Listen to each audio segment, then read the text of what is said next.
अब 15 10 12 घंटा रात दिन एक करके 5 7 दिन पढ़ के देखिए, ये अपने आप ही आता है, ये अपने आप आता है। 5 दिन पढ़ के देखिए, जैसा मैं कह रहा हूं आपको, जिस सुबह से शाम तक जब आंखें थक जाती है कि भाई अब सोना ही पड़ेगा, 5 दिन ऐसी पढ़ाई भी कोई दबा कर लेता है, तो ये कॉन्फिडेंस आ जाता है। और कॉन्फिडेंस के साथ में ही खुश रहना, चेहरे पे स्माइल आ जाती है, 1000 प्रश्नों के जवाब मिल जाते हैं। तनाव नाम की कोई चीज नहीं रहती, सब चीजें, और फिर इच्छा शक्तियां अपने आप दृढ़ हो जाती है। सारे सफलता के जो आदर्शवादी तत्व है जो आप अक्सर सुनते और पढ़ते हो, यही दृढ़ इच्छा शक्ति, आत्मविश्वास वगैरह, ये सब के सब पढ़ाई से जुड़े हुए हैं। मैं कह रहा हूं कि आप पढ़ना मत, कोरे मोटिवेशन सुन लेना यूट्यूब पे जाके। आत्मविश्वास केवल गेट तक रहेगा, गेट से बाहर जाते फील आता आएगा, मेरे को तो कुछ नहीं आता है, मैं कैसे करूंगा।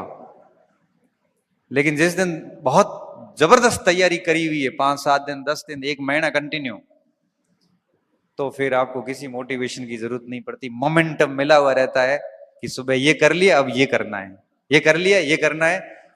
पूरे समय के अंदर सुबह से शाम तक इतना बीच में कोई समय नहीं मिलता कि किसी को दे सके, और बीच में कोई समय खराब करता है तो दिमाग खराब होता है, और ये कहता है यार टाइम मत खराब करके पढ़ने दे।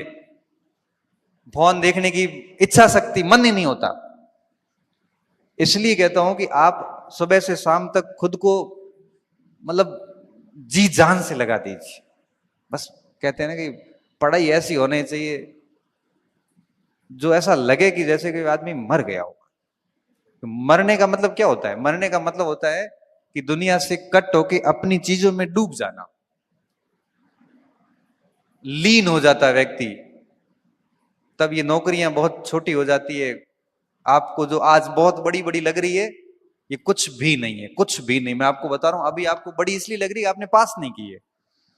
जिस दिन आप कोई परीक्षा पास करोगे उस दिन लगेगा कि जितना बड़ा सोचा था उतना बड़ा ये है नहीं। अभी आपको लग रहा होगा कि आरएस कैसे बनते होंगे, तो अगर इसी यही बात अगर गोविंद को पूछेंगे तो ये कहेगा कि हो जाता है, इतना कोई बहुत बड़ी बात नहीं। यही बात मेरे को पूछोगे तो मैं सोचूंगा कि आरएस बड़ा काम है, क्योंकि मेरा हुआ नहीं, मेरा नहीं हुआ तो मुझे लग रहा है कि बहुत बड़ा काम है। मुझे पूछोगे प्रोफेसर तो मैं कहूंगा 4 महीने में निकाल दूंगा, अभी वापस परीक्षा दिला दो। इसको कहोगे प्रोफेसर है कि कौन सा काम है, मेरा तो मुश्किल काम है, मुझे तो कुछ नहीं आता इस मामले में। तो जिसने जो परीक्षा पास की है उसके लिए उस परीक्षा को पास करना कोई बहुत बड़ी बात नहीं है। इसलिए अभी आपको भले लग रहा है कि हम लोगों ने ये बहुत बड़ी परीक्षा पास कर ली, हम बहुत विशिष्ट हैं, ऐसा कुछ नहीं है। हम बेहद साधारण है, सही बता रहे हैं।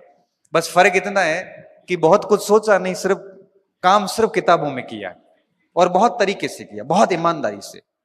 न घर से झूठ बोले, न खुद से झूठ बोले कि मुझे ये आ रहा है, मुझे ये आ रहा है।